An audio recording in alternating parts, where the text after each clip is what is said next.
The following episode was originally recorded for a private podcast as part of the Equipped for Life course. It has been edited for public release, but may reference training material from the Equipped for Life course. Let's talk about humor. This podcast is one we've been wanting to do for a while. I remember back like a year ago or something, I touched a little bit on the importance of trying to be funny in dialogue in my part 1 blog post about Brent in Michigan.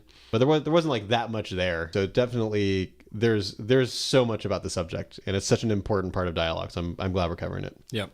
I've been doing outreach for a long time, and it seemed obvious to me and fairly natural fairly early on that being a funny pro-lifer is better than being a not funny pro-lifer. There's a part of my personality where I want to make a connection with this person, and this person, when we start, is a total stranger who also believes the opposite of many of the things that I believe. And so like, how do we keep it so this person doesn't feel like we're in this debate mode?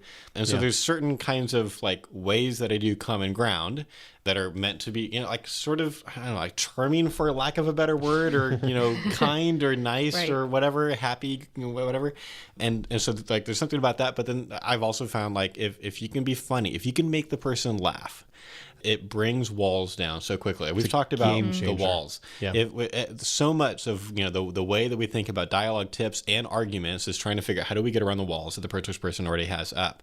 And being relatable and funny, I think, is just like what you said. It's a game changer. It can bring walls down. It can make them feel so much more comfortable in the dialogue. We're wanting them to feel like this is more like we're having coffee at Starbucks as friends, chatting about a thing, and bringing humor and lightness and relatability to it gets you to that point. It's almost a fast track to work comfortable with each other. Helps rapport a lot. Yeah.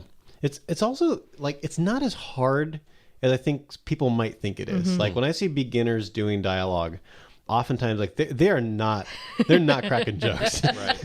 And I think there's a certain kind of fear, like making a joke is like taking a chance.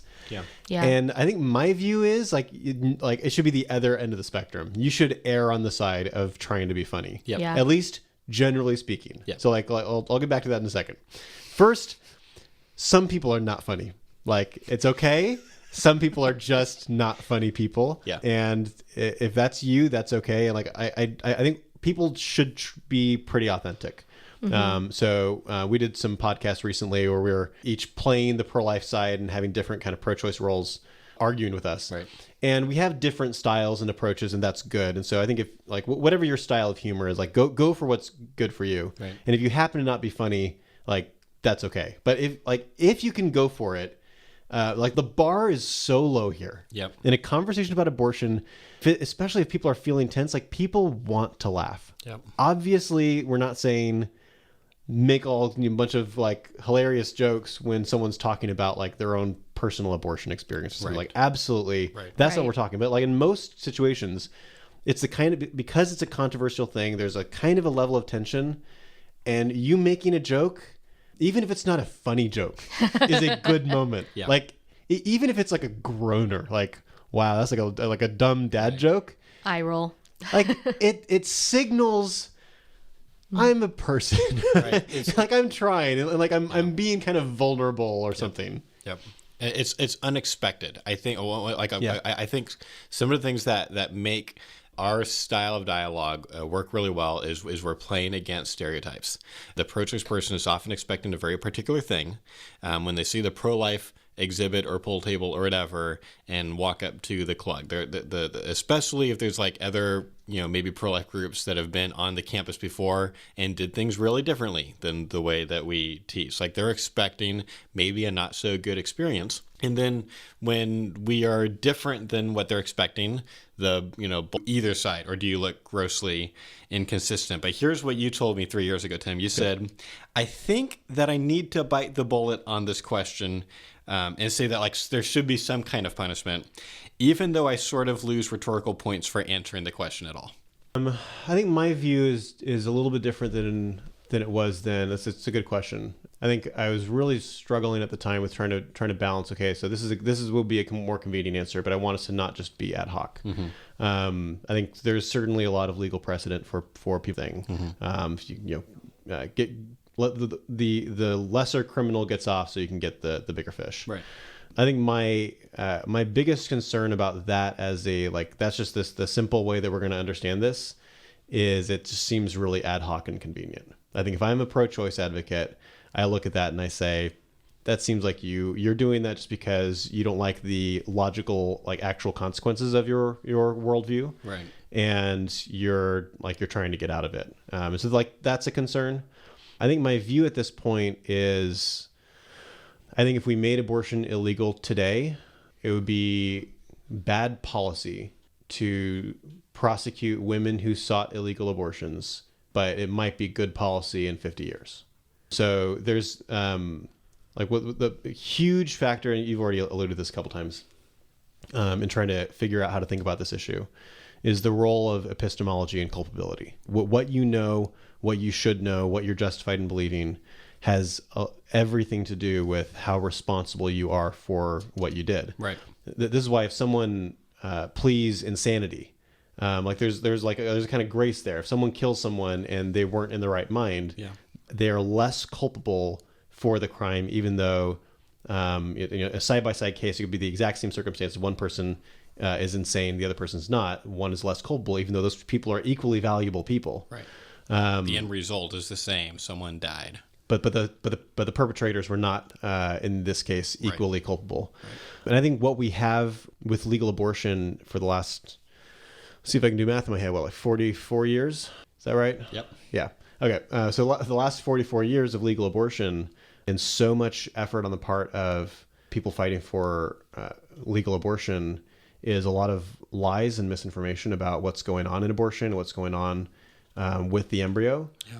And so I think many women are not culpable the same way that they would be culpable if they were to strangle their toddler right in front of them. Exactly. I think that there are exceptions to that. I think that there are women who get abortions who know exactly what they're doing. Yeah. Rachel mentioned the other day someone that you know who does abortions and has had abortions. Second trimester abortion provider having an abortion herself, way different than a 13-year-old teenager that's being pressured into it, doesn't know anything about prenatal development. Yeah. And so, this whole discussion reminds me a lot of our experience at the Omsi Exhibit. Which I think you've written about and we've talked about to some extent. That exhibit is basically... Do you know about this? I told about we talked about it. Could you explain for the listeners? You'd explain. Yeah, so we did outreach in Oregon one time, and while we were there, because I had been in Oregon speaking several months before that, and so someone had said, "Are you going to go see the Omsi Exhibit?" And I was like, "What's an Omsi Exhibit?" And it's the Oregon Museum of Science and something, I forget. And what it's a museum with multiple exhibits, but sometimes they'll have like these traveling kind of temporary exhibits, and there was one at the time. There's like a fetal development kind of a display, and there's kind of two sections. There's one section where you kind of learn some stuff about, especially like early fetal development, and then there was a room with actual bodies of babies who had been miscarried, treated really respectfully. And so someone said, you have to go, you're pro-life, you have to go see this thing. And I wasn't able to make it work that trip, but I reached out to the museum before we all went as a team to find out, like, is it still there? And it was. It was getting ready. I think there's only like 1 or 2 more weeks. So I kind of carved out time in our schedule of like right as after we landed, we went straight there with our rental car so we could see this thing before meeting up with some other people that night. And so I've written about that. There's a lot of pictures. I won't try to cover everything, but I'll summarize a little bit. For sake of wherever you're going with this. It was a very, very moving and somber experience for us. I think it affected all of us emotionally more than we expected it to. We spent a lot of time in there. And they had babies basically through the entire gestational period. Like 32 weeks, I think, was the last. That sounds right. And so, one of the interesting things. I might be telling more about this. It's okay. Sorry. But I remember, when we walked in, we kind of all split up to kind of experience it individually. But after, I don't know, 5 or 10 minutes, I remember, you, Tim, walking up to me and kind of, I think you asked me something like, what are you feeling right now? Or what are you experiencing? And we talked about that. And one of the things that you and I both kind of had a similar experience in at least this way, in that we both felt some sympathy for pro-choice people who are pro-choice like in the first 8 or 9 weeks, because I'm as pro-life as they get. Doesn't look like a baby at 7 weeks, 8 weeks. Look like a baby, look like one of us or whatever at 7 or 8 weeks. It's very, very small. Hard to tell what's going on there. Like the pictures that pro-lifers see of early embryos, they are way blown up. And it seemed like very natural to me, putting myself in the shoes of a pro-choice person who would see this exhibit, if the exhibit ended at week 8, being like, yeah, I knew abortion wasn't a big deal. Like, I think there would be a normal experience. After that, it's so different. Yeah. And it became just really, really obvious. This is a baby. This is how it should be thought of. And so, anyway, that was some of our experience. Yeah. And so the effect of that was a certain kind of sympathy for people that are pro-choice for like the first 7-8 weeks. Yeah. And way less sympathy for people that are pro-choice after 12. Like 12 in particular, the 12-week embryo fetus, was really impactful to see for me, at least. I think for you as well. Yeah. And so then that resulted in like more in the area of anger. And so we could discuss the Omsi exhibit a lot. The reason I bring it up, so many people haven't seen this, and like many people have seen like pictures, but being in the physical presence of these miscarried embryos and fetuses was a different universe of an experience. Yeah.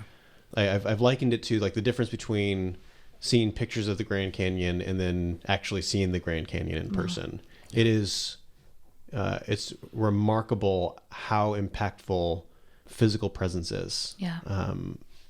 With a lot of things, but with this stayed with me. I think I will never forget this. And so I know that most pro-choice people haven't gotten this. Most pro-choice people have gotten like not even images and like lies about what's going on. And I've talked to so many students who've told me about the lies that they've been taught about embryology and bad philosophical arguments, all kinds of things. Huge misconceptions. I know that not everyone has this level of understanding. I think that the kind of culpability that you have seeing this kind of thing, it shifts. Like I would be more culpable if I were to seek an abortion than most pro-life people, even if they have the same level of like knowledge of philosophy or something. I've seen these babies. Right. You've seen these babies. And so our culpability is really, really high. Like there's no way to rationalize it. And so for an abortion practitioner to do this on a like 12 weeks and beyond, especially like once we hit 20, it's like that's a little baby. Like that's what it is. Then they are culpable. They know what they're doing. They know exactly what this is, and they've got no way out, which is part of the reason why like going after the abortion providers is really, really sensible. They know exactly what they're doing. Trying to legally, wanting them to go in jail and things like that. Yes. Right? And so, but given that, I think that there are some women could seek an abortion, like say this person that Rachel was talking about, and she could get an abortion, and because of the kind of knowledge that she has, she's totally culpable. And like in a perfect, just world where like every person got an exactly just response to a crime, I think she'd go to jail. Like totally, I think she'd go to jail. The problem is that like policy is really complicated. And what we have to institute in terms of what is a good policy for how we understand a given situation, I think would have to probably be more general than that. And so the reason I say it would be like different if we were to make abortion illegal tomorrow versus in 50 years is that like in 50 years, we could undo the kind of damage and like the culture supporting abortion right. that we like would not happen if we were to make it all illegal tomorrow. That's the gist. Yeah, I know that took a long time. No, that's right. That's basically my view too. I want to jump to Rachel in a second. I'll just comment that like this idea that you're talking about where our society is in a very particular place when it comes to the way that we think about abortion because of it being legal for so long. Like that was even recognized by the Supreme Court in Casey versus Planned Parenthood. You know, like one of their two basically arguments for keeping abortion, generally speaking, legal until viability was, people have come to expect for the last 20 years that abortion is going to be this thing that is available to them. And for that reason, they argued it would be like really unfair to suddenly like take that away all of a sudden from them, which I think is a bad argument. But like this is not an unusual, like our culture is different now than it was 50 years ago. And that affects things. So I don't want to steal any thunder, but I have a thought. Yep. So I've been thinking about this for a while now, and I am coming to the conclusion of my stance. I think that if abortion became illegal, there should be two different kinds of crime, if you will, for lack of a better word. Two different acts that should be considered differently in like a court. Outlawing the provision of abortion, meaning it should be against the law for a doctor or person to perform an abortion procedure or prescribe abortion-inducing drugs to women. And outlawing like feticide. Actually like attempting to kill a fetus or successfully killing a fetus. Like directly? Directly, yeah. And so I feel like those are two different things. You could charge them differently and have them have different consequences under the law, whichever those consequences are. I think I still want to make sure that I'm accurately understanding what you mean by, so like the Lacey Peterson law is there and is talking about cases where, like, I forget what her husband's name was. Scott Peterson. He literally killed Connor and Lacey. Like he was the direct, he was the actor there. Whereas like a woman having an abortion most of the time isn't like, she's not usually performing like a self-abortion. She's going to someone else who is providing this abortion. So just help clarify for me, like when you're saying like feticide should be against the law, are you talking about just Scott Peterson type situations, or are you saying this would be a law that would also include like going to someone else who is going to give you an abortion? It would be including, if abortion was legal, it would be including going and seeking an abortion. Okay, that's helpful. Because in some states right now, feticide is illegal. Mm-hmm. So abortion is accessible, and that feticide can be punished under the law. Because those feticide laws literally carve out an exception for abortion. They say it is against the law to kill a human fetus unless this is the case of a surgical abortion or something exactly. like that. So I think you could handle it for women who are seeking abortion than providing abortion. I think the culpability and knowledge is really, really important. But that would be handled at a case-by-case basis, just like we do with first-degree murder and manslaughter and any other crime. Yeah, so I've got like some follow-up questions because I'm not sure how.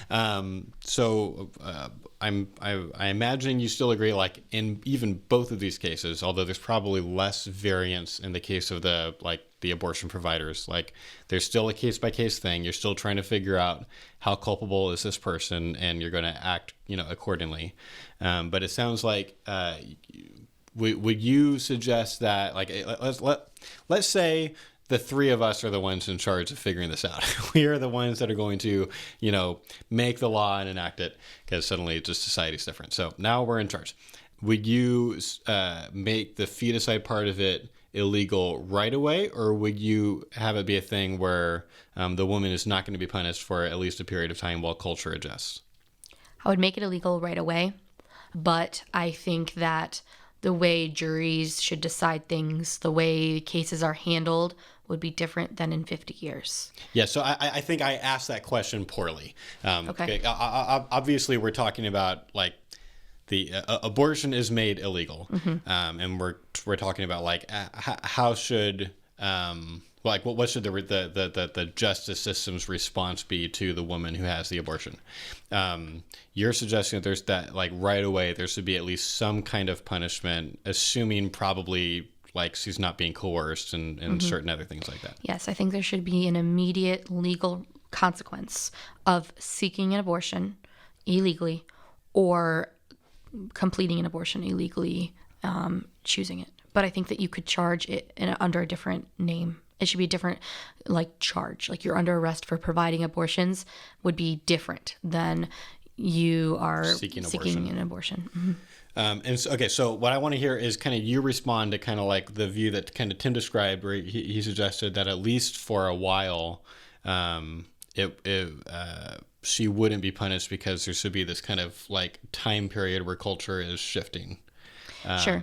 I would be open to it being a misdemeanor or something and later turning into a felony when public knowledge and understanding shifts. Something along that line. Sure. I'm not exactly sure where the line would be. It'd be hard to say. I'm open to that. I think because that like allows for some kind of a like structure where like if she gets an abortion like 4 times. Right. Okay, so how much more grace does she need? Like I want us to be like gracious and acknowledge the fact that a lot of women that are seeking abortions are desperate and struggling, and like we want to help, but at some point like grace runs out and stiffer consequences come on. And I think that kind of approach sounds pretty reasonable. So respond to the pro-life skeptic that would say, look, grace is nice when like you personally know the person or something, but are just like as soon as it becomes illegal, like people are gonna know. That's gonna be a big story. You know, the wanting to bring in some funny. And so anyway, so they had this thing that they do that I've heard this that I think LDS people will use this kind of thought experiment sometimes. But they said, okay, imagine you're on an island, and I was like, okay, like help me understand what's the situation. Is this like am I Tom Hanks in Castaway? Am I all alone, or is this like a Lost scenario? Oh, like I'm with other people. I know it's not funny, but I'm referencing pop culture, and they're like, no, you're like Castaway. It's just yourself. Okay, you're alone, and you've got a hold of every religious book in the world. So you've got a Quran, you got the Book of Mormon, and you've got the Bible. And I jumped in and was like, okay, is this the King James version, or is this like something else? Again, it's not that funny, but like it's like I'm like once again, I think it was the thing like they could tell I was trying to be funny. I was making an attempt at humor because clearly I'm not serious about like is like this King James only thing. But we can all kind of rip about that. And I think the point, like, it did get more relaxed after that. Yeah. And one of them laughed. I was able to consistently make one out of those 3 guys laugh. The other 2 didn't think I was funny at all. But one of them thought I was funny, and that really, really helped because at least you could tell he's trying to, like here they are in my house. Friendly. I'm trying to be friendly. I'm trying to bring in some lightness, and I think that did help the dialogue. Yeah. Do you have any other specific examples of things that you do? Because I definitely want this podcast to be as practical as possible. I am like, if you're listening to this podcast, you have full permission to steal any joke from this that you want for your conversations, if that's helpful to you. Do you have any, Josh? I don't have any other specific examples. I do have like a secondary kind of subtopic, but I want to wait till after, like if there's anyone else has any extra examples, that would be like what we should do now. I'll Rachel? give an example that I use. Okay. So there's this weird thing that happens in Ann Arbor, and every April there's an event called Hash Bash. So I'm sorry, hash what? Hash Bash. Okay. So I don't know what this is. It's okay. It's on the main part of campus. Again, it's relatable to the people I'm talking with. Okay. Right? So on the main part of campus, we call it the Diag. It's where we do outreach. It's also where this huge event takes place. And like all of the weirdos from the surrounding area, I'm not even kidding, they're the weirdest people. They will like come out of their parents' basements and they will come. Nice. It's true. It is true. You can take a survey. And they smoke like weed openly on the Diag. And it's like this huge thing. It's kind of like a pro like drug event, but there's so many people with marijuana that the police don't even bother arresting anyone. They just like stand by for safety. Anyway, so I'll like bring up Hash Bash because it's like a funny thing. Students don't really participate, even the students who are like real into like smoking weed. And so I'll bring it up and I'll be talking about like equal rights circle. And I'll be like, okay, so we think like even the weirdest people we can imagine, like people who come out at Hash Bash, and then like I'll like talk about people like emerging from the basement, and we all know exactly what we're talking about. That's funny. I'll be like, do they belong in the equal rights circle? Yeah. And it's a time to like tell a little mini story that they already know where I'm going with it, and we laugh about it because none of the students like it. It stinks up our campus. It's on a Saturday, and you hide in your dorm. Yeah, so what you're doing is like you're looking for things that like the people in that culture are all going to have some familiarity with, and then a way to kind of make that funny. I think that's a great type of thing that like I think there's going to be stuff like that with every college campus, but it's sometimes going to be a little bit different. There are some things that are wider spread. So Tim was talking about using like should ugly people be included or should I be included or whatever. Yeah. You can do that. You can do that in a self-deprecating way or not. Or you can do it with like a pop culture thing like Tinder. So people who you'd swipe right for and swipe left for. That's great. I like that. I love that. And so you can use all sorts of things like that are really, if you can throw in like a Snapchat joke or like hashtag this or something. Yeah. Sometimes don't try to make a Snapchat joke if you don't know what Snapchat is.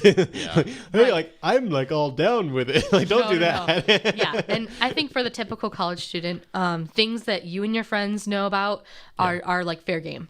If you reference a TV show or a movie and they haven't heard of it, you could tell the story about it, or you could be like, never mind. And you pivot and you switch what you're going to talk about. You should totally watch Up. Like, are you kidding me? Up is amazing. You should totally watch Up. I'll give you a different example or whatever. Exactly. And when you're using thought experiments, think outside the box. Use things that we don't have in the course that like adapt it to you. And I think that's perfectly fair game. Yeah. So I do something similar with the equal rights argument. So I'll ask about if ugly people can come in. I like the Tinder version. That's fun. So this is kind of mean, but it is what it is, and I get a laugh literally every time. Say, okay, so what about like ugly people? Can they come in the circle? Well, of course they can. What about Canadians? and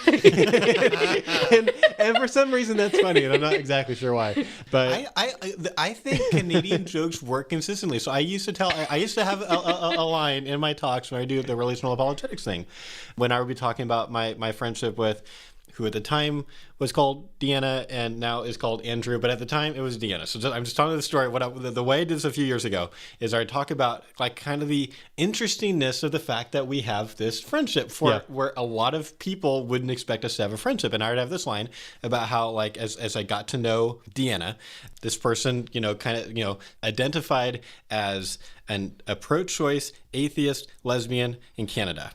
And I kind of say, so you wouldn't expect us to have a very good friendship, being that she was from Canada. And it would usually get like a decent laugh. It's a good laugh line. But there was this one time a guy came up to me and was like, thank you so much for the Canada joke. I am from Canada. And I almost fell out of my chair. That was hilarious. I think Canadian jokes work really well. Yeah, sorry if you're Canadian. It's funny. They probably make fun of us. It's fine. Yeah, like Americans, we like love Canadians, like because we think they're like super polite, but we also love to make fun of Canadians. Right, it's true. I think that's not racist. I think it's genuinely good-natured. It's not a race. It's not racist. It can't be racist. You're so it's ignorant. You need to take a women's studies course. No, I'm not saying like I'm not saying my terminology is perfect. I'm saying it's some racist or something. Okay. I think there's a stereotype that is often true. I've been in Canada several times, and my general experience with Canadians has been super, super friendly. It's also a same experience that I've had with Mormons. Like I heard a Christian speaker once say, "You can't out nice a Mormon." Like, and there's a reason why. Like, it's a little bit funny, like the way it's said. Out nice is kind of a funny word, but there's also like a truth to that. Like, Mormons tend to be super, super friendly people, and Christians, like all Christians, should try to be as nice as Mormons are, because that's a really good thing. Yeah. Something else that I do a lot is if I give a thought experiment, like typically in a thought experiment that's relating to abortion, someone's doing something bad, right? That's usually how it goes. It's usually a grim thought experiment. And I will, if at all possible, point to another pro-life volunteer and make them my scapegoat. And they're my punching bag for the whole day.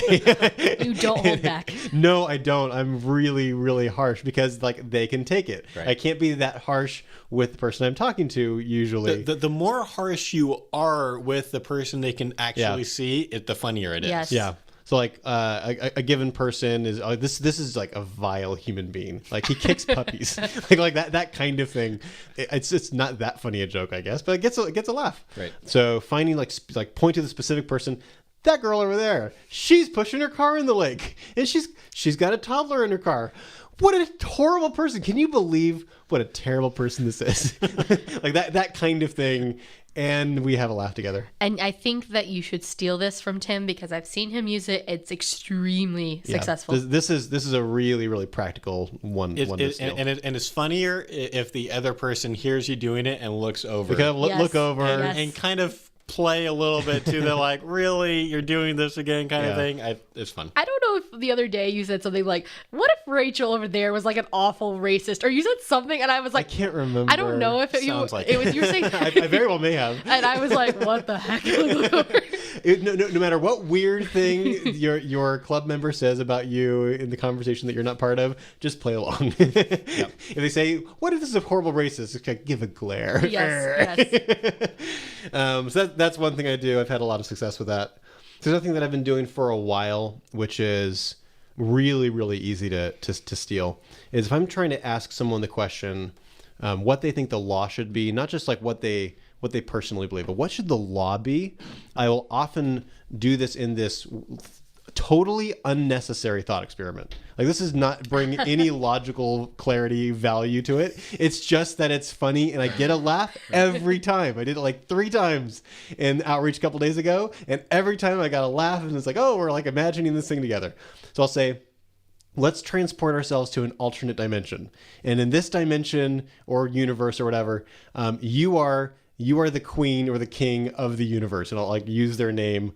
So I can't remember what her name was. Sierra, I think was one of the girls I was talking to the other day. So Queen Sierra makes all the rules. And typically at this point, they're like, yeah, this is an interesting place. And they're like playing along and like going along with me. Way, way more than anyone ever is interacting with me in any other thought experiment, because I've made them the king or the queen of the universe. You make all the rules. And so now let's imagine you've made all the rules and it's a good place because you're a benevolent dictator. And then a peasant walks into your throne room and you've got like a big crown in your head, you've got your scepter and your big robe, and you're like looking down on the peasants, and the peasant says, Queen Sierra, I want to have an abortion. Like, I know you don't like abortion, but I really need an abortion. Can I have an exception? Can I have an abortion? What would you say? Like at a logical level, it's exactly the same thing as saying, do you think it should be legal? Right. But like there's a little story that goes along with it. And, like every time there's huge rapport. The phrase benevolent dictator is funny. Yes. Yeah. And the fact that you are like really getting them to visualize, you're giving details about the throne room. You've got the crown, you've got the scepter, you've got all these things, like that's also, I think, adding to the humor of it. Yeah, I'll do that multiple times a day. You're a little dramatic too. Oh, Queen Sierra. Yeah, please. Have fun with it. So that's a lot of fun. I'll try to be animated with that kind of thing. That's one thing I do. There's an old equal rights argument speaking section joke that we don't do anymore when we do the speaking section. It's just the dog thing. Yeah, but I'll do it on campus and I get a laugh for it. So the reason we took it out of the seminar was because I'll tell you what it is. So Steve Wagner and Josh and I were all trying to figure out how do we present this material a few years ago, and we were like working on developing how do we make this clear. And so we would exchange videos of us like doing our version of the section, right, to like an empty room. Right. And so one time Josh sent us a version of himself doing the equal rights argument section, and he had this joke that I thought was hilarious. Like something about like my sense of humor really tickled me. I never thought this was very funny. I thought it was so funny. I think it's funny. Where Josh is talking about how like animals aren't equal, and then he says, "Now I'm not saying like we should just be like mean to animals. Like, hey, let's go kick dogs." And he like mimes kicking a dog and goes, "Arr!" You got to do it. If you do this, you've got it. Like I was very specific about this. You've got to have the arc thing happen like right after you say kick dogs. There can't be a space. You've got to be like, it doesn't mean we should go kick dogs. Arr! You know, that kind of thing. And so sometimes got laughs. What would happen? So the first couple of times that I did this in seminars, was like Steve and I were playing around with this with the material. I got the biggest laughs. Like people thought this was hilarious. And then after a while, I would do it in seminars with totally different people. It's not the same person bored of the joke. Right.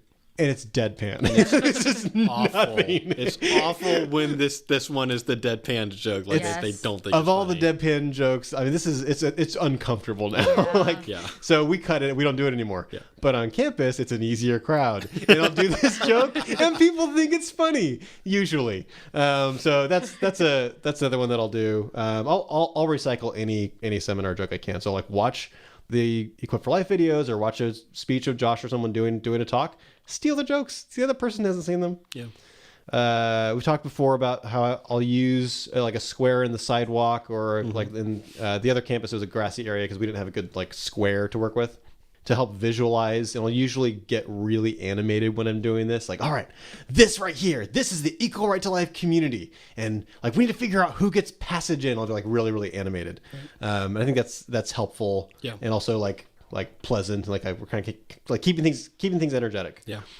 There's a weird thing. I don't know why I did this one day, but I've kept it because it gets me laughs for no reason, which is when I'm doing equal rights argument, I'm talking about how, like, what if we were to kill a squirrel? I'll say, like, I saw a squirrel running around on campus earlier today. Let's call him RJ the squirrel. I have no idea why I said this.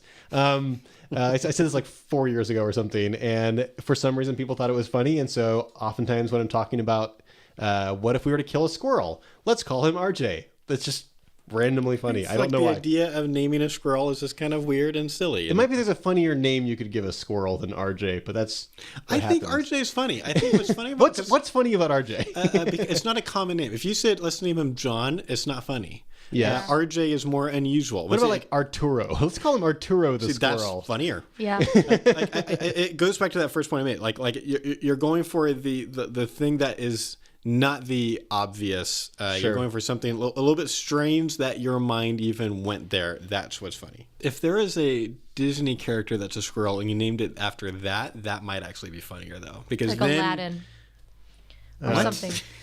Are you saying like a Disney character? No, if there was like an actual squirrel, that is a squirrel. Okay. No, like if you're talking about a hamster, let's call him Rhino. Like something like that. That actually might be kind of funnier because now it's just more innocent. Is there a Disney thing? I don't think is there. No. There's a squirrel in Emperor's New Groove. It's like Yeah, but Yeah. it doesn't have. Doesn't doesn't have a name. Yep. Anyway, Just throwing out other ideas. I don't Yep. If you're doing a thought experiment like the Up story, have fun with it if you can. Be enthusiastic. Act it out. Oh my gosh, Russell's on the porch and he's terrified, and like have fun with it. I make jokes at Russell's expense at this point. I'm like I don't know why he waited this long to actually knock on the door. He's kind of dumb, but like here's where we are, and yeah, he usually gets a laugh. I think that's all I got for specific examples. Okay, so I'm sure a lot of other things that we do that we need to keep track of these better. I'm going to make this more difficult now. All right. I have a discussion question. Is there a value, especially when the pro-life person is like a conservative Christian, of making pop culture references to things that are like not G-rated movies? So it kind of plays against the stereotype. Like if you're talking to an atheist who thinks that Christians only watch God's Not Dead and Pixar movies, like referencing something that's a little bit more edgy, like something more PG-13 or R, like there could be this kind of like, okay, now they're more relatable thing and they're less, weird in their head. But then there's this danger where like a lot of Christians would say, like, as soon as you've admitted you've watched an R-rated movie, you're like killing your witness. So interested in your guys' thoughts about that. Yeah, I think that's a good question. I think clearly there is an attitude towards Christians, especially conservative Christians, that they're very prudish. Right. I think people find that weird, and so there's definitely something that you gain from giving some kind of a indication that you're not like super prudish. I think my view on this is basically you should be yourself. You should be genuine. If you think that it's okay to watch a given movie and you make a reference to it, like that's fine. Like you're being yourself. Right. I think if you think it's like you shouldn't, like it's a bothersome to your conscience to watch an R-rated movie, don't watch an R-rated movie. Right. So then you can make references to it. It's not worth it. Exactly. Right. It's not worth sacrificing your own like belief system and doing something against your conscience to watch an R-rated movie so that you have something to reference. Right. That's not appropriate. And I think that it can be helpful to, if you aren't the, I don't want to put down people who are more prudish. I think that's totally fine. I'm just saying that's the perspective. That's perspective. Yeah. But if you aren't that way, it's okay to let the other person know, like, yeah, I really like this TV show too. Right. Like break the stereotype in whatever way you can. If you are the stereotype, that's okay. You can still do outrage and be effective. Yep.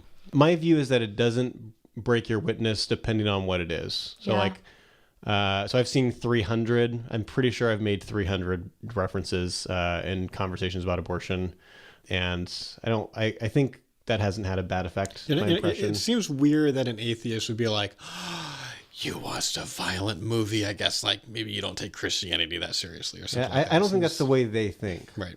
I think there's other Christians that might think like that, or think that if you've watched a thing that has any sex or nudity or like a lot of violence or like something like that, maybe you're not a good Christian or something like that. But that's not what's going on with atheists. I don't think that they're I think they're less likely to think that than they are to think, wow, I'm talking to someone who's logical. Like that sort of anti-stereotype things that are happening are going to be more attended to by their mind than they watched the violent movie. Right. I don't know. I don't think that they're going to pick up on that because that's not how their worldview really seems to operate. Yep, I agree.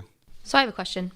What would you advise a person to do if a joke falls flat? How do you handle that when you've made a joke, you've taken the risk, and it has not succeeded? Acknowledge it. Yeah. That wasn't funny. Point out the awkward bubble. Sometimes I'll say, that was funny in my head. It's like something like that. Like there's kind of like, I tried, I thought that was going to be funnier than it actually was. So there's just different things like that. Totally pointed out. Pop the awkward bubble. Mm-hmm. Yeah, totally agree. I think it's important to say something like, "Oh, that was a joke. Sorry." Yeah, it's okay to like let it just fall away. I'll even do that if I think the joke landed. I'll be like, "That joke's not that funny," and like that itself is kind of like a joke. But I'm like acknowledging this joke thing happened. Yeah, and there's like a little bit of a pause, like a breather in the conversation. Yeah, and I think that's fine. Even if they laugh, like. That's kind of a weird joke. Whatever. Moving on. Right. And like just kind of have fun with it. I also think it's really obvious to us about where joke territory is appropriate and where it's not.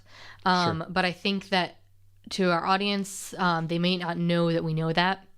If that makes sense. Yeah. So I would never make a joke anywhere near if we're talking about sexual assault or if we're talking about a personal experience with miscarriage or abortion or someone that they are close to.